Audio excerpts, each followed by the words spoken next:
2017 সালের মে মাসের প্রথম সপ্তাহে বড় একটি ঘটনা ঘটেছে যুক্তরাষ্ট্রে। সেটি হলো প্যালেস্টাইনের প্রেসিডেন্ট মাহমুদ আব্বাস যুক্তরাষ্ট্রে এসেছেন ডোনাল্ড ট্রাম্প প্রেসিডেন্ট নির্বাচিত হওয়ার পর। এর আগে ইসরায়েলের যে প্রধানমন্ত্রী বেঞ্জামিন নেতানিয়াহু সাক্ষাৎ করেছেন।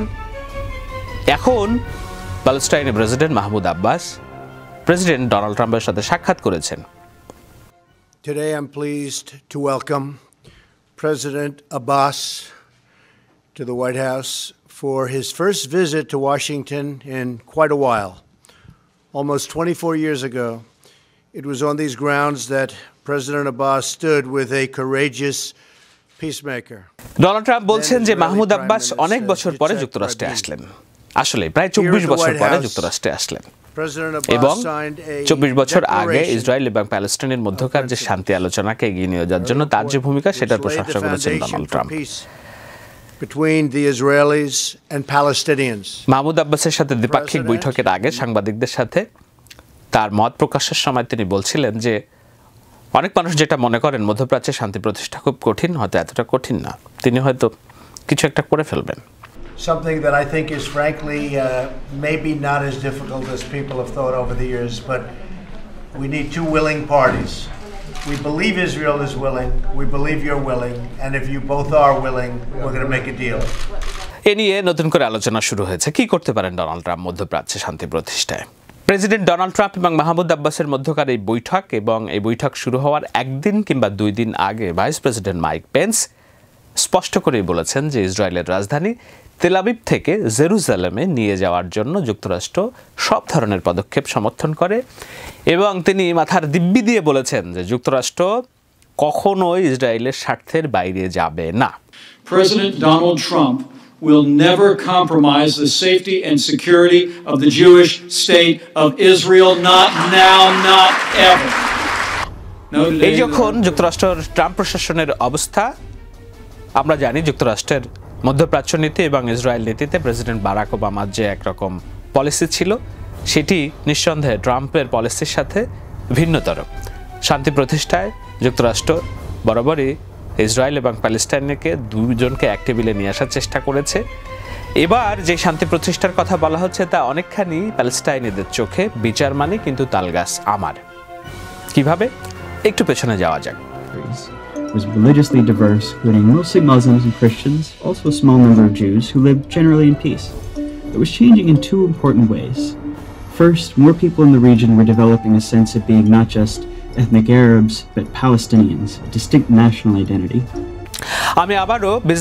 আমি আবারও ভক্স নামক যে ইউটিউব চ্যানেল, সেই ইউটিউব চ্যানেলের কৃতজ্ঞতায় একটা ভিডিও দেখানোর চেষ্টা করব এবং যেখানে খুব সহজ করে বলা হয়েছে ইসরায়েল এবং প্যালেস্টাইনের সমস্যাটা আসলে কোথায়। ইসরায়েল এবং প্যালেস্টাইনের সমস্যাটা শত শত বছরের পুরনো সমস্যা।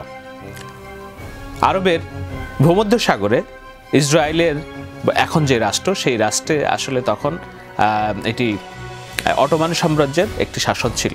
সেখানে কিছু সংখ্যক ইহুদি বসবাস করত। অবশ্যই ইহুদি এবং মুসলিমরা একই সাথে সম্পর্কিত এক হিসাবে, কিন্তু ধর্মীয় কারণেই তারা জাতিগতভাবে শত্রুতায় পরিণত হয়েছে একেবারে ঐতিহাসিকভাবে। জেরুজালেমকে কেন্দ্র করে ইহুদি ধর্ম, জেরুজালেমকে কেন্দ্র করে খ্রিস্টান ধর্ম এবং জেরুজালেমকে কেন্দ্র করেই আসলে মুসলিম ধর্মের আবির্ভাব, এটা আমরা সবাই জানি। তো সেই ধর্মীয় জাতিগত বিরোধ থেকেই এই যে গণ্ডগোলের সূত্রপাত, এই যে জাতিগত শত্রুতা, সেটি শুরু হয়েছিল সেই অটোমান সাম্রাজ্য থেকে। তখন কিছু সংখ্যক ইহুদি বসবাস করত ভূমধ্যসাগরে এবং আরবের মুসলিমরা বসবাস করত, যেটিকে তারা প্যালেস্টাইন রাজ্য হিসেবে তখন থেকেই জানত। 11 সালের পর থেকে আস্তে আস্তে আসলে ইউরোপ এবং অন্যান্য জায়গায় ছড়িয়ে ছিটিয়ে থাকা যেসব ইহুদি, তারা নানানভাবে জাতিগত বিদ্বেষের শিকার হচ্ছিল। তারা তখন মনে করলো যে না, ইহুদিজম শুধু একটি ধর্ম না, ইহুদিজম একটি রাষ্ট্রেরও নাম, অর্থাৎ তাদের একটা স্বাধীন রাষ্ট্র দরকার। সেই স্বাধীন রাষ্ট্রের জন্য তারা কোথায় যেতে পারে? তাদের বাপ দাদার আদি ভিটা যেটি, সেটি ভূমধ্যসাগরের এই যে পশ্চিম তীরের এখানে বসবাস করতে শুরু করে। এর মধ্য দিয়ে শুরু হলো প্রথম বিশ্বযুদ্ধ। প্রথম বিশ্বযুদ্ধের পর জার্মানিতে যে নাৎজি সরকার, অর্থাৎ হিটলারের সরকার কর্তৃক ইউরোপ এবং জার্মানিতে যে ইহুদিদের নিধন করা শুরু হলো, তার প্রেক্ষিতেই তারা বুঝতে পারলো যে না, তারা পৃথিবীর বিভিন্ন দেশে ছড়িয়ে ছিটিয়ে পড়লো এবং তখন থেকেই একটা বড় অংশ 1947 সাল পর্যন্ত তারা আস্তে আস্তে এই পশ্চিম তীর, গাজা এবং এই ভূমধ্যসাগরের পাশে বসতি গড়তে শুরু করলো, যেটি ছিল আসলে ইসরায়েলি রাষ্ট্র। বিষয়টি এমন, আমি আসলে অনেকদিন থেকে বোঝার চেষ্টা করেছি যে না, আগে হয়তো এটি ইহুদি রাষ্ট্র ছিল, পরে প্যালেস্টাইনের এটা দখল করে নিয়েছে, এখন প্যালেস্টাইনিরা আবার কোণঠাসা অবস্থায় ইসরায়েল এটা দখল করে নেওয়ার চেষ্টা করছে। না, ইতিহাস তেমনটি না। সেখানে হচ্ছে ভূমধ্যসাগরের কাছে ছোট্ট করে ইসরায়েলি বসতি ছিল, তাদের জনসংখ্যা বৃদ্ধির সাথে সাথে তারা পৃথিবীর বিভিন্ন জায়গায় ছড়িয়ে ছিটিয়ে পড়ে। নিঃসন্দেহে মুসলিম যারা ছিল, মুসলিম শাসকদের তরফ থেকে তাদের নির্যাতন করা হয়েছিল, এ বিষয়ে কোনো সন্দেহ নেই।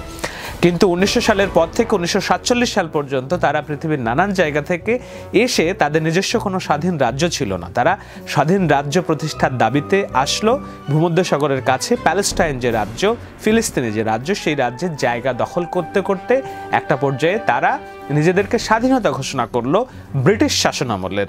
ব্রিটিশরা যখন পালিয়ে গেল 1947 সালে, ভারতীয় উপমহাদেশ থেকেও যখন পালালো, তখন ওখান থেকেও পালালো, কিন্তু পালিয়ে যাওয়ার আগ দিয়ে একটা বড় ধরনের গন্ডগোলের সূত্রপাত করে রেখে গেল। এরপর কি হয়েছে? এরপর কয়েকটি যুদ্ধ হয়েছে। ফিলিস্তিনিরা তাদের ইন্তিফাদা অর্থাৎ অসহযোগ এবং দেশমাতৃকার মাতৃভূমি উদ্ধারের জন্য যুদ্ধ চালিয়ে যাচ্ছিল, এবং তাতে হাজার হাজার, কয়েক লক্ষ মুসলিম মারা গিয়েছে, বেশ কয়েক হাজার ইহুদিও মারা গিয়েছে। এরপর কি হলো? বিশ্ববাসী দেখলো যে ইসরায়েল রাষ্ট্র যেটি থাকার কথা ছিল তার যে সীমানার মধ্যে, সেটি আস্তে আস্তে বাড়তে শুরু করলো। এক পর্যায়ে তারা পুরো প্যালেস্টাইন দখল করে ফেলল এবং পুরো গাজা এলাকাও দখল করে ফেলল। এরপরে আনোয়ার সাদাত, মিশরের প্রধানমন্ত্রী, তার তরফে একটি শান্তি চুক্তি হয়েছিল। সেই শান্তি চুক্তির কারণে তিনি নোবেল পুরস্কার পেয়েছিলেন, কিন্তু পরবর্তীতে তিনি মারা গিয়েছিলেন যদিও। সেই শান্তি চুক্তিতে বলা হলো যে ইসরায়েল এবং প্যালেস্টাইনে আলাদা রাষ্ট্র হবে এবং তারা তাদের নিজেদের ভূখণ্ডে স্বাধীনভাবে বসবাস করবে। রাষ্ট্র হবে ইসরায়েল, প্যালেস্টাইনরা তারা স্বতন্ত্র ইন্ডিপেন্ডেন্সি ভোগ করবে, তাদের নিজস্ব সরকার ব্যবস্থা থাকবে। এরকমই ছিল পরিস্থিতি। কিন্তু যেটি হয়, মাতৃভূমির দখলে নিয়ে যদি ভিন্ন কোনো গোষ্ঠী সেখানে তাদের শক্তিমত্তা প্রদর্শন করতে থাকে, সেখানে কখনো শান্তি আসে না, শান্তি আসেনি। একের পর এক সহিংসতা ঘটনা, নারী শিশুর মৃত্যু এবং প্যালেস্টাইনিদের যে কর্তৃপক্ষ পিএলও, ইয়াসির আরাফাতের নেতৃত্বে, সেখানে ইসরায়েলকে ছাড় দেওয়া হয়েছে এমন অভিযোগে গাজায় অর্থাৎ ভূমধ্যসাগরের কাছের দিকে যেই বসতি, সেখানে হামাস নামে একটি গোষ্ঠীর জন্ম হলো। পশ্চিমারা তাদেরকে সন্ত্রাসী গোষ্ঠী হিসেবেই বলে। ডোনাল্ড ট্রাম্প সেটাই বলতে চেয়েছিলেন। তারা কোনোভাবেই ইসরায়েলকে এখানে রাষ্ট্র প্রতিষ্ঠার সুযোগ না দেওয়ার পক্ষে। অন্যদিকে প্যালেস্টাইনে পিএলও, ইয়াসির আরাফাতের দল, যেটা মাহমুদ আব্বাস যেটির এখন নেতৃত্বে, তারা চায় শান্তিতে বসবাস করতে, যে ইসরায়েলের যতটুকু অংশ থাক, কিন্তু তারা যেন পশ্চিম তীরে বসতি স্থাপন না করে, পশ্চিম তীরের নিয়ন্ত্রণ ইসরায়েলিদের থাকবে। সেটি হয়নি। বক্সের এই ভিডিও দেখুন। এইখানে বলা হচ্ছে যে হাজার হাজার জায়গায় ছোট ছোট একেবারে প্যালেস্টাইনের সীমান্তের মধ্য দিয়ে যে তারকা চিহ্ন যেগুলো আপনারা দেখতে পাচ্ছেন, তারকা চিহ্ন ছোট ছোট, এই তারকা চিহ্নগুলো আসলে ইসরায়েলের বসতি। ইসরায়েল এখানে বসতি নির্মাণ করছে।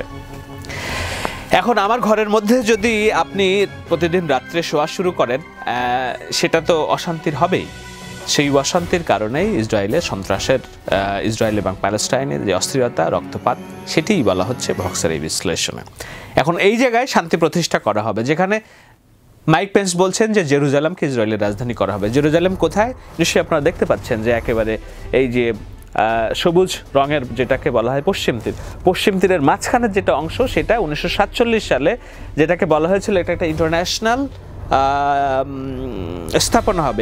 এই টেরিটরির মালিকানা কেউ থাকবে না, যেহেতু এখান থেকে তিনটা ধর্মের উৎপত্তি, মুসলিম, ইহুদি এবং খ্রিস্টান। কিন্তু এটা হচ্ছে পশ্চিম তীরের মধ্যে, প্যালেস্টাইনের মধ্যে। সেটাও এখন ইসরায়েলের রাজধানী হবে, সেটাকেই বলছেন মাইক পেন্স, এবং সেটাকে বলেই তিনি বলছেন যে ইসরায়েলের স্বার্থের বাইরে যুক্তরাষ্ট্র নড়বে না। আর ডোনাল্ড ট্রাম্প বলছেন যে প্যালেস্টাইন এবং ইসরায়েলের মধ্যে শান্তি চুক্তি সম্ভব। It's a great honor to have President Abbas with us. We'll be having lunch together. We'll be discussing details of what has proven to be a very difficult situation between Israel and the Palestinians. And let's see if we can find a solution. It's a শান্তি আসতে হলে ছাড় দিতে হবে। কি সেই ছাড়? সেটি হলো যে প্যালেস্টাইনে যে ভূখণ্ড আপাতত টিকে আছে, অর্থাৎ 1947 ব্রিটিশরা চলে যাওয়ার পর যেই রং ছিল প্যালেস্টাইনের সেই রং ফেরত দিতে হবে। দুটি রাষ্ট্রের ভিত্তিতে এটার সমাধান, two state policy. Donald Trump বলেন নাই তিনি টু স্টেট পলিসি চান কিনা, এখনও কিন্তু প্যালেস্টাইনিরা স্বাধীনতা ঘোষণা করেনি, তারা ইসরায়েল রাষ্ট্রের মধ্যে স্বতন্ত্র সরকার ব্যবস্থা পরিচালনা করছে। এবং টু স্টেট পলিসি সেটি প্রেসিডেন্ট ওবামার একটি নীতি। প্রেসিডেন্ট ওবামা 2017 সালে ক্ষমতা থেকে বিদায় নেওয়ার আগে স্পষ্ট করে বলেছেন যে টু স্টেট পলিসি ছাড়া এখানে শান্তি আসবে না। I continue to believe that a two-state solution is absolutely vital for not only peace between Israelis and Palestinians, but for the long-term security of Israel as a democratic and Jewish state. এবং শুধু তাই নয়, president Obama শুধু এটিই বলেন নাই যে দ্বিজাতি তত্ত্ব অর্থাৎ দুটি রাষ্ট্রের ভিত্তিতে এখানে শান্তি প্রতিষ্ঠা সম্ভব হবে, তিনি যুক্তরাষ্ট্রের ইতিহাসে প্রথমবারের মতো জাতিসংঘকে দিয়ে ইউএন সিকিউরিটি কাউন্সিলে একটি রেজলিউশন পাস করান। সেখানে ইসরায়েলকে বলা হয়েছে ইউএন সিকিউরিটি কাউন্সিলের ভোটাভুটিতে ইসরায়েল পশ্চিম তীরে বসতি নির্মাণ করতে পারবে না, যেটির প্রেক্ষিতে তখন খেপে গিয়েছিল ডোনাল্ড ট্রাম্প এবং যুক্তরাষ্ট্রের যে জুইশপন্থী লবিস্ট গ্রুপ সবাই, এবং প্রেসিডেন্ট পদে যে হিলারির পরাজয় তার পেছনে এই ধরনের এইসব রাজনীতিও কাজ করেছে বলে অনেকেই মনে করেন, কেননা যুক্তরাষ্ট্রের অর্থনীতি এখানকার সব কিছুতে নিয়ন্ত্রণ, একছত্র নিয়ন্ত্রণ এবং তাদের প্রভাব অনেক বেশি পলিসি মেকিংয়ে বিশেষত। তো এই হচ্ছে বর্তমানের আলোচনা, এই হচ্ছে বর্তমানের ইসরায়েল প্যালেস্তাইনের চিত্র। মধ্যপ্রাচ্যের যত অস্থিতিশীলতা, যত আইএসএস বলুন আর যত ধরনের যে অস্থিরতা, তার পেছনে এই যে বিস্ফোরা ইসরায়েল এবং প্যালেস্টাইনের দ্বন্দ্ব, সেটি একটি বড়, সেটি নিঃসন্দেহে অস্বীকার করার কেউ নাই এবং কেউই অস্বীকার করে না সেটি। এটি নিয়ে আলোচনা করতে ভয়েরও কিছু নাই, আমি যুক্তরাষ্ট্র বসেই এই আলোচনা করছি। তো সুতরাং এই দ্বন্দ্ব কিভাবে নিরসন হবে, সবাই এই দ্বন্দ্ব নিরসন চায়, সবাই চায় যে আর একটু মানব বাচ্চা যেন রক্তাক্ত শরীর তার না দেখতে হয়, সেখানে শান্তি প্রতিষ্ঠা হোক। কিন্তু আমার ঘর দখল করে আপনি আমাকে বলবেন যে বাথরুমের মধ্যে তুমি আটকে থাকো, তুমি সেখানেই ঘুমাও, আর পুরা ঘর আপনি দখল করে নেবেন এবং সেটার মাধ্যমে আমাকে মেনে নিয়ে শান্তি চুক্তি করতে হবে, শান্তি প্রতিষ্ঠা করতে হবে। নিঃসন্দেহে প্যালেস্টাইনিরা সেরকম একটি অবস্থার মধ্যে দিয়ে যাবেন কিনা তা দেখার বিষয়। তবে আপাতত ডোনাল্ড ট্রাম্প বলছেন যে না, এতটা সহজ, যতটা কঠিন বলা হচ্ছে এতটা কঠিন না। নিঃসন্দেহে তার কাছে কোনো সলিউশন থাকতেও পারে, তিনি হয়তো ঘোষণা দিতে পারেন যে না ঠিক আছে, প্যালেস্টাইনের পশ্চিম তীরে যত ইসরায়েলি বসতি স্থাপন হয়েছে সেগুলো বন্ধ করতে হবে, কিন্তু এদিক দিয়ে হয়তো পশ্চিম তীর অর্থাৎ গাজা ভূখণ্ড কে তারা ইসরায়েলের মধ্যে দিয়ে দিতে পারে। আমি জানি না, এটা সাধারণ ধারণা থেকে আলোচনা করছি। নিঃসন্দেহে যে এটার সমাধান কি কেউ জানি না, আমি স্পষ্ট করে জানি না, তবে দেখা যাক। নিঃসন্দেহে এই প্যালেস্টাইন এবং ইসরায়েলের দ্বন্দ্ব বিশ্ববাসী দেখতে চায় না, কারণ এখান থেকে এই সমস্ত অস্থিতিশীলতার সূত্রপাত মুসলিম বিশ্বে, এটুকু অন্তত বলা যায়। Hello, this is Shahed Alam. আমি আশা করি আমার এই আলোচনা পর্যালোচনা আপনাদের ভালো লেগেছে। যদি ভালো লেগে থাকে তাহলে এই চ্যানেলটি সাবস্ক্রাইব করুন। আমি এই ধরনের আলোচনা ভবিষ্যতে আরো অব্যাহত রাখতে চাই।